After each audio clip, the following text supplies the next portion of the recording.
मैं sir principal हूँ महेंद्र प्रसाद केंद्रीय विद्यालय।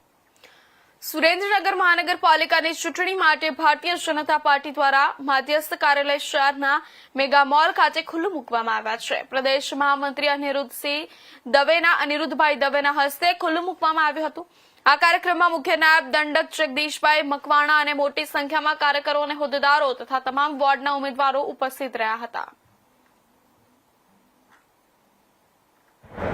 સુરેન્દ્રનગર મહાનગરપાલિકાની ચૂંટણી માટે ભારતીય જનતા પાર્ટીના મધ્યસ્થ કાર્યાલયનું આજે ગુજરાત પ્રદેશ ભાજપના મહામંત્રી અને માંડવીના લોકપ્રિય ધારાસભ્ય અનિરુદ્ધભાઈ દવેના કરકમલો થકી કરવામાં આવ્યું છે।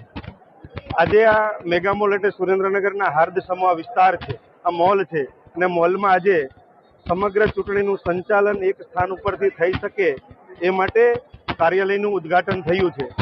સમગ્ર સુરેન્દ્રનગરના 13 વોર્ડમાં પણ એક વોર્ડમાં એવરેજ 2 થી 3 કાર્યાલયનું પણ ઉદ્ઘાટન આગામી દિવસોમાં થવાનું છે।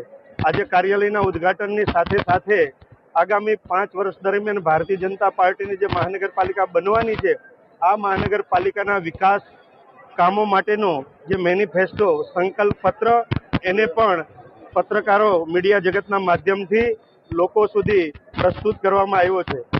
આગામી 5 વર્ષમાં આ મહાનગરમાં અનેકવિધ વિકાસના કામો થવાના છે।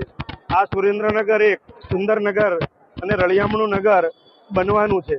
આ શહેરના લોકોને ફરવા માટેની સારી સુવિધા મળે અને પોતાને સુખાકારીમાં વધારો થાય એ પ્રકારે તમામ પ્રકારની સુવિધા મળે એ રીતે આ સંકલ્પ પત્ર જાહેર કરી અને આ નગરજનોની સુખાકારીમાં વધારો ભારતીય જનતા પાર્ટીને આ મહાનગરપાલિકા જે બનવાની છે એના માધ્યમથી થવાની છે। હું મીડિયાના માધ્યમથી આ સુરેન્દ્રનગર મહાનગરના સૌ પ્રજાજનોને અપીલ કરું છું કે આપ સૌના સહકારથી અમારી 52માંથી 3 સીટ બિનહરીફ થઈ ગઈ છે અને 49 સીટ એ આપના સહકારથી અમે જીતવાના છીએ એ ખાતરી સાથે આપ સૌને પુનઃ મતદાન કરવા માટેની અપીલ પણ કરું છું। તો આ હતા અત્યાર સુધીના મહત્વના સમાચાર। વધુ સમાચાર